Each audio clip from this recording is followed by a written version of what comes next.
Chegamos no último capítulo, mas ainda vamos 2 semanas, essa e mais uma. Nós estamos estudando o livro de João e hoje vamos estudar o capítulo 21, versos de 1 a 17. Vamos fazer essa leitura, todos a uma só voz. Evangelho de João, capítulo 21, versos de 1 a 17.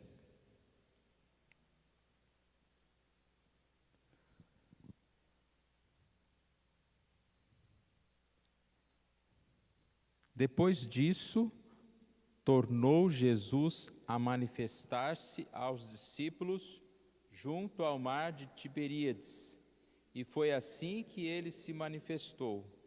Estavam juntos Simão Pedro, Tomé, chamado Dídimo, Natanael, que era de Caná da Galileia, os filhos de Zebedeu e mais 2 dos seus discípulos.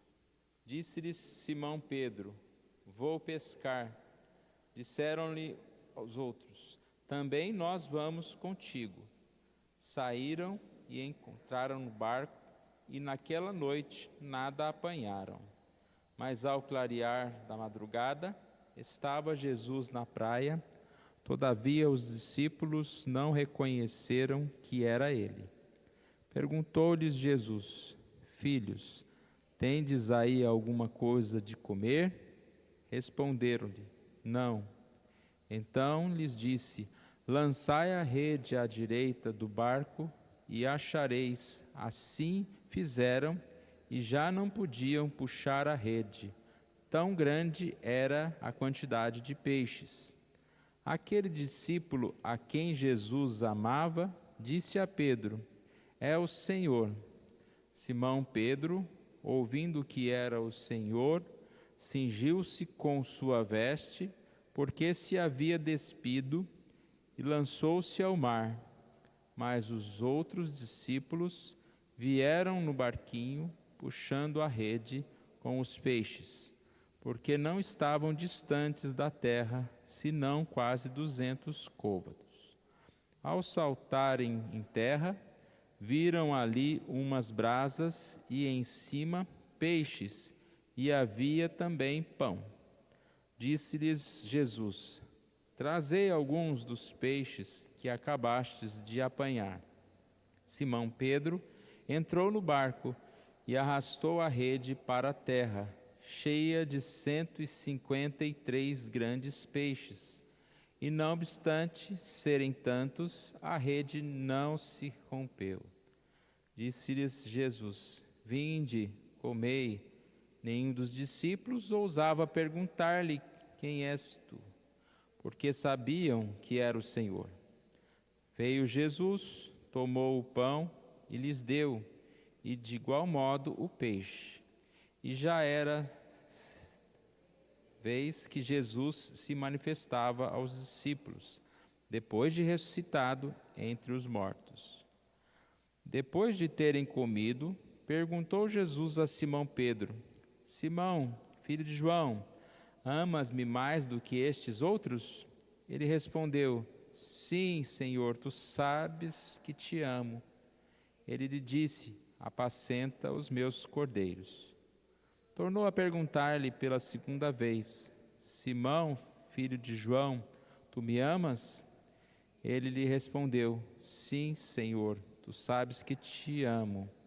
Disse-lhe Jesus: pastoreia as minhas ovelhas. Pela terceira vez, Jesus lhe perguntou: Simão, filho de João, tu me amas? Pedro entristeceu-se por ele lhe ter dito pela terceira vez: tu me amas? E respondeu-lhe: Senhor, tu sabes todas as coisas, tu sabes que eu te amo. Jesus lhe disse: apacenta as minhas ovelhas. Até aqui, o 17.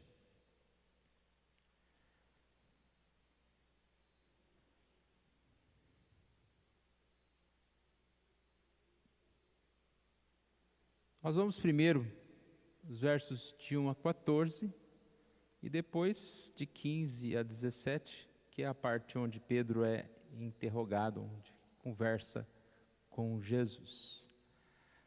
Nesta primeira parte, aqui, conforme nós estamos estudando, o comentarista Heide fala a pobreza e a diferença de caráter dos primeiros discípulos.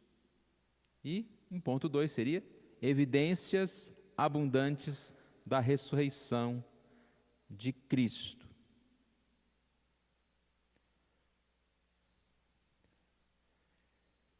Inicialmente, devemos observar nesses versículos a pobreza dos primeiros discípulos de Cristo.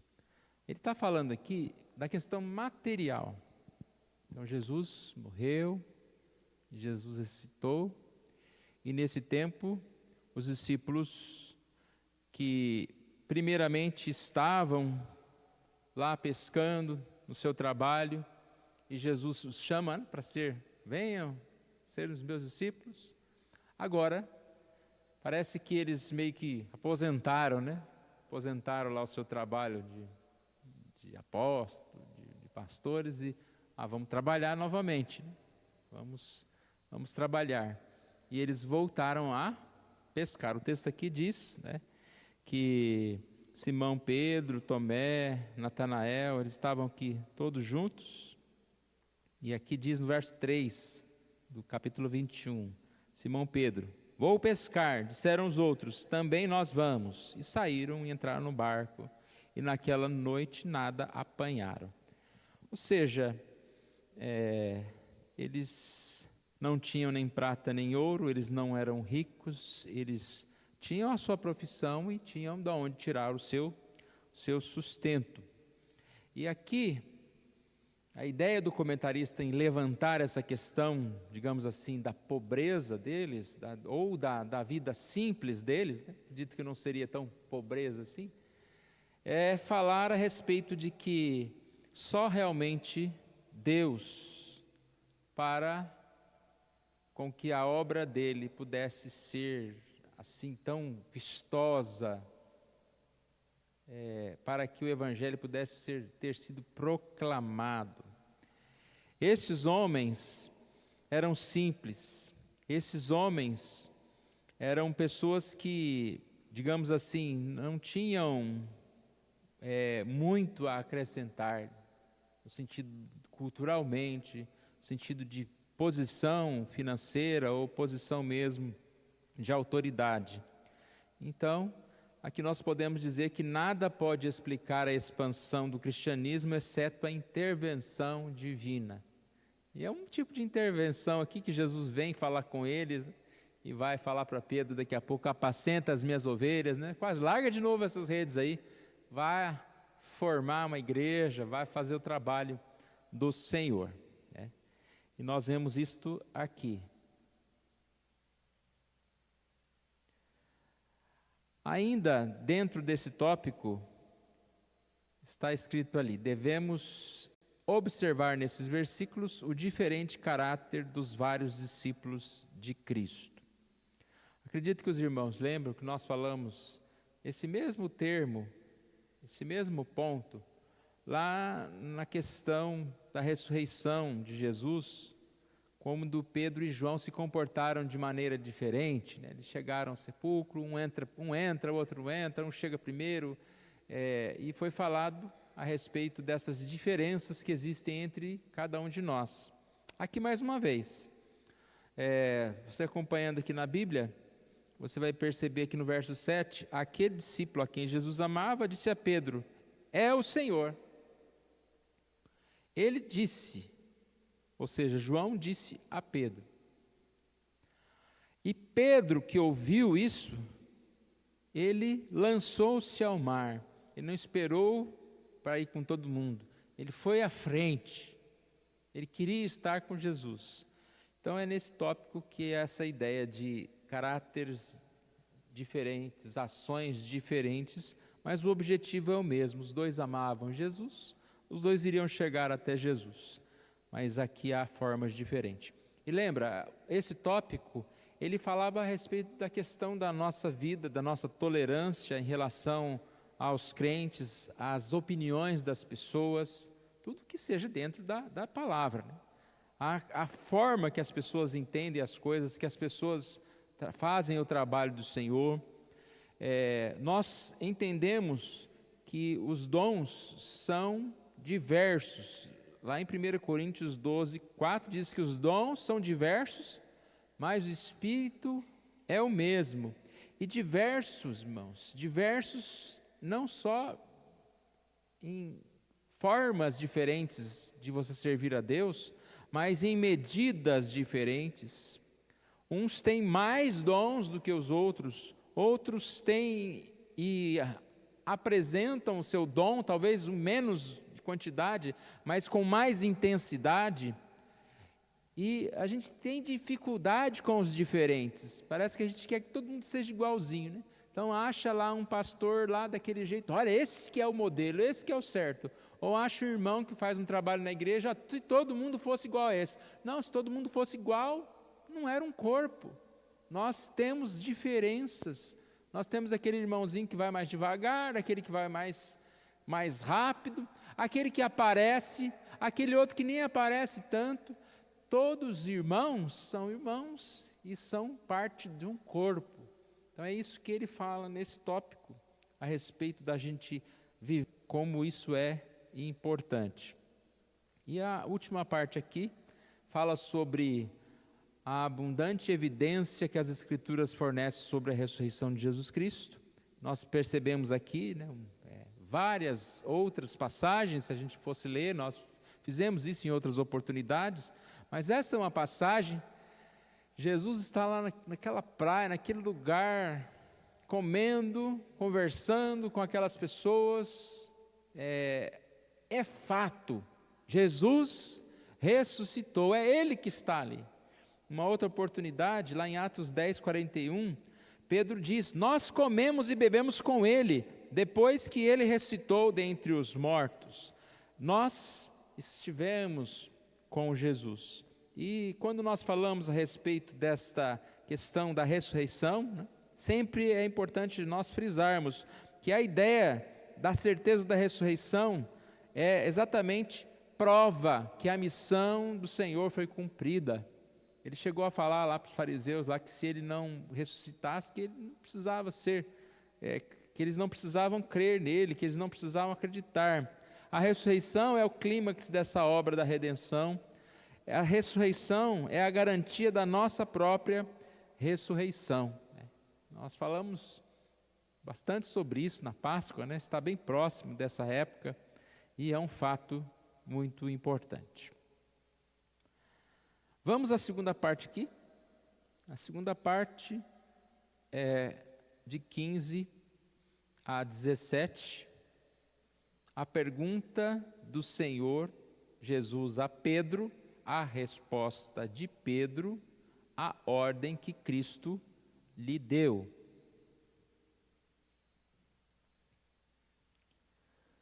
Esse texto, irmãos, ele é muito estudado por nós, né? Nós poderíamos fazer vários tipos de abordagens aqui. Eu vou tentar misturar esse estudo aqui que nós estamos fazendo com outras vezes que nós já estudamos, trazendo algumas coisas para cá, para completar. Mas a divisão aqui é a pergunta do Senhor, que é, Pedro, tu me amas? A resposta de Pedro, tu sabes que eu te amo. E a ordem de Jesus, de Cristo, apacenta as minhas ovelhas. São essas três partes aqui, esses três tópicos. Simão, filho de João, amas-me mais do que os outros? Essa foi a primeira forma que Jesus pergunta aqui a Pedro. A gente percebe que nas outras vezes só está, João, tu me amas. Depois, João, tu me amas.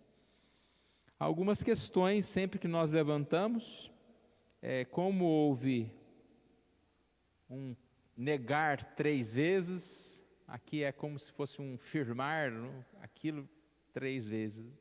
Vamos tentar lembrar um pouquinho do momento em que acontece essa negação de Pedro aí. Pedro estava lá com Jesus tem aquele momento em que Jesus lava os pés dos discípulos, e o que Pedro diz? Não, meu pé não, né? E aí Jesus fala, olha, se eu não lavar os seus pés, você não tem parte comigo. E a partir daí, então Pedro fala, não, pode lavar o corpo todo. E nesse momento, Jesus faz duas afirmações, que tinha um traidor entre eles, e também que todos eles iam abandoná-lo.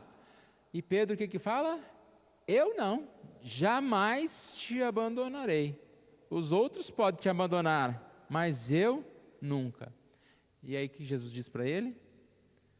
Hoje mesmo, esta noite, me negarás 3 vezes. Antes que o galo cante, tu me negarás 3 vezes. E essa primeira pergunta de Jesus, amas-me mais que estes? Ele está retornando àquela afirmação de Pedro, que Pedro falou que amava mais do que os outros. E aí tem aquela questão do termo grego que é colocado aqui, que Jesus sempre fala, o ágape, né?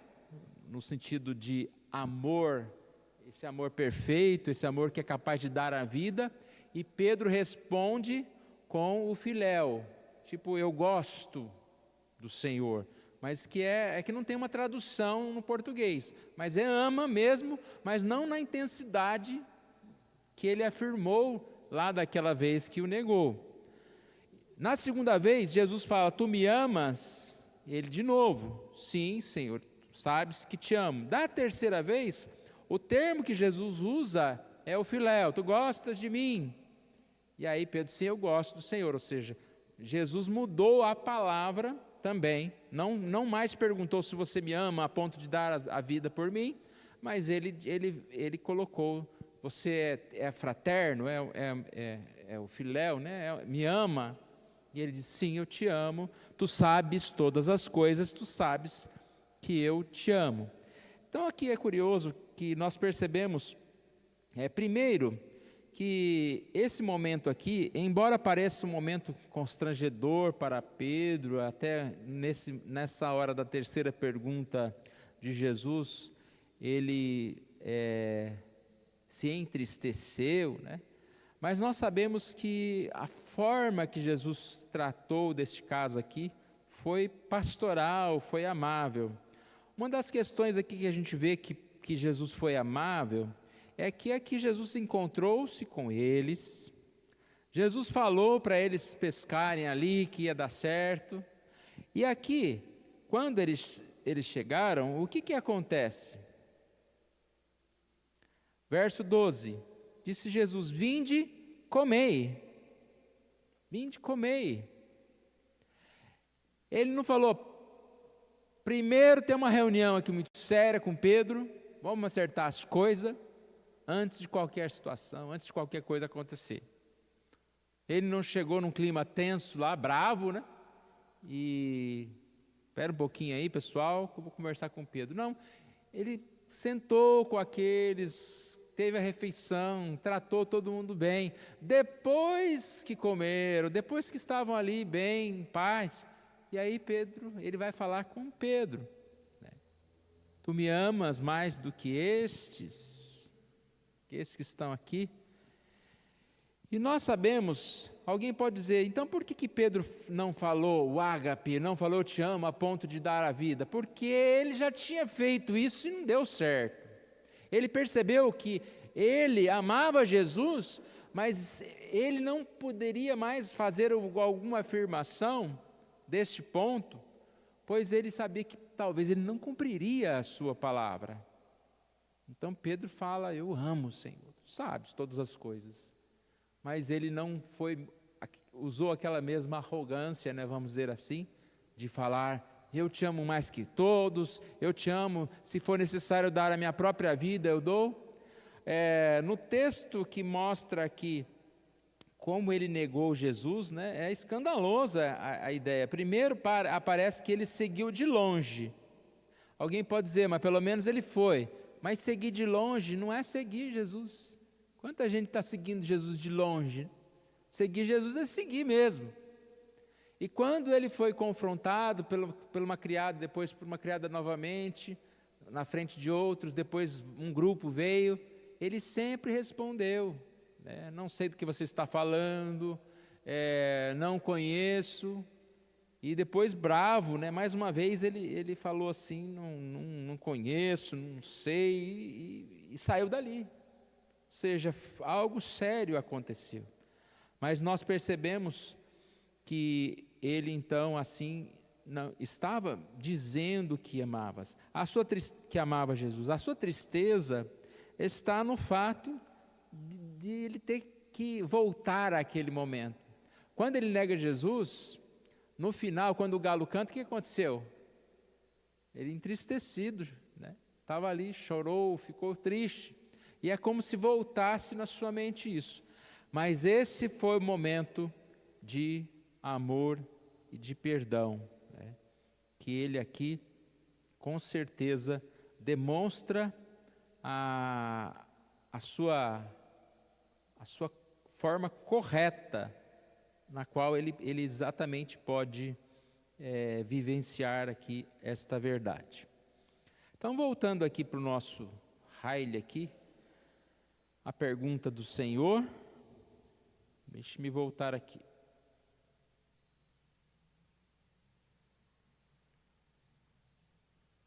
Isso.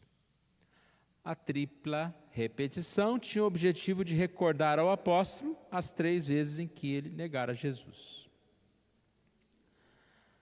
3 palavras,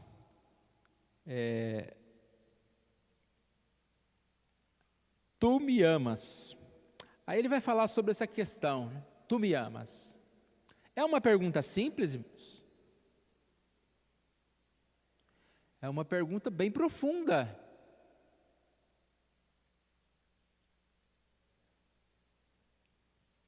É fácil responder? Pode ser, né? Você pergunta, faz uma pesquisa na rua, você ama a Deus? O pessoal vai, claro, Deus é tudo para mim. Como nós respondemos a essa pergunta? Nós amamos a Cristo?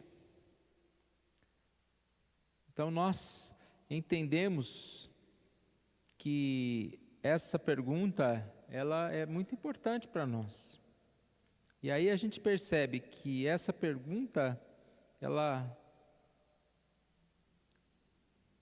só pode ser respondida se realmente nós cremos no Senhor, se nós realmente buscamos ao Senhor. A indagação de Pedro aqui, Senhor, tu sabes que te amo. Mesmo entristecido, ele responde. Muitas vezes é assim que nós vamos responder. Tu me amas? Principalmente essa pergunta vinda no momento em que a gente se afastou do Senhor, né? Cometi um pecado, neguei Jesus, ele fala, você me ama?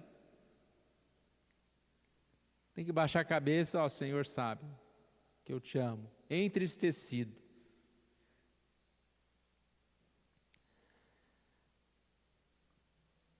Nós percebemos que Jesus não está, digamos assim, repreendendo de forma negativa a Pedro, porque desde a primeira vez a frase apacenta as minhas ovelhas aparece. É uma questão de confiança. E aí, para que você responda essa pergunta, sim, eu amo Jesus, você precisa ser um servo de Jesus. Aqui dá a ideia da ligação. Não é falar que ama Jesus, mas é apacentar as ovelhas, ou seja, é servir a Jesus. Então, esse apacentar as ovelhas tem esse objetivo de dar a comissão, né, comissionar Pedro a realizar a obra de apóstolo. Como eu disse há pouco, não era para ele estar pescando, era para ele seguir pregando. E a grande prova de amor era exatamente essa: trabalhar por Cristo, continuar seguindo a Cristo.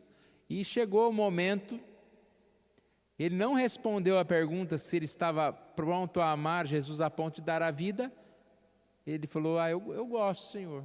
Ou seja, ele não teve coragem, mas a prática dele foi essa, que no final da sua vida ele deu a sua vida por Jesus, por pregar, por seguir o Evangelho. Nós não podemos afirmar, né, certas fidelidades extremas, mas nós podemos buscar vivê-la, fazer aquilo que é correto. A evidência de alguém que é um verdadeiro discípulo de Cristo não é o falar com entusiasmo ou uma simples afirmação de que cremos nele, nem o zelo impetuoso ocasional, tampouco a prontidão de pegar a espada e lutar. É o persistente, árduo e paciente esforço para fazer o bem às ovelhas de Cristo espalhadas por este mundo. Então, o que ele disse? Não é simplesmente falar, não é um entusiasmo de um momento, é até mesmo essa prontidão, né? Que muitas pessoas têm prontidão em fazer, em servir a Cristo, mas por um momento e depois não mais. Mateus 20, versos 26 a 28, diz: quem quiser tornar-se grande entre vós, será esse o que vos sirva. E quem quiser ser o primeiro entre vós, será o vosso servo. Tal como o Filho do Homem, que não veio para ser servido, mas para servir e dar a sua vida em resgate por muitos. E é curioso aqui, sobre essa questão ainda do amor, tu me amas, o que nos faz amar a Jesus? É a certeza do seu amor por nós. Ele nos amou primeiro. É o seu perdão. E o que vai mover o coração de Pedro para seguir? É ele sentindo essa palavra: apacenta as minhas ovelhas. Jesus não chegou para Pedro e disse: olha, então agora você perdeu o seu apostolado. Não, Jesus perdoou, mesmo sendo assim negado. Essa questão das 3 vezes, né, que Pedro se entristeceu, mas Jesus também se entristeceu quando Pedro o negou. E acho que a tristeza de Pedro também está um pouquinho em perceber, né, o quanto ele magoou, o quanto ele foi contra Jesus. Então, nós podemos entender isso, que esse amor vem pelo que Jesus fez por nós. Quanto mais nós reconhecemos o perdão de Jesus, o que Ele fez por nós, mais nós amamos a Jesus e mais nós podemos servir a Jesus. Então, nós vamos continuar na próxima semana, mas lembrando aqui, essa é uma passagem muito especial também, onde nós podemos aprender a respeito dos discípulos de Jesus, desse encontro que foi mais uma evidência da ressurreição, esse encontro mostrando que aqueles discípulos de Jesus, eles estavam ali, voltando a fazer o que faziam antes, mas Jesus os chamou para o trabalho. E quanto a Pedro, é um momento que Pedro não deixou de buscar, de estar indo até Jesus, tanto que ele se atira, ele vai ser o primeiro a chegar até Jesus, mas ele foi confrontado, porque ele pecou, e ele foi confrontado, e recebeu o perdão de Jesus. É uma história que muito se aproxima das nossas vidas, né? Determinadas situações, nós podemos tentar voltar atrás, né, desanimar, mas Jesus vem até nós e nos oferece esse banquete como Ele ofereceu àqueles, e nos chama e quer que nós tenhamos esse compromisso mais e mais com Ele.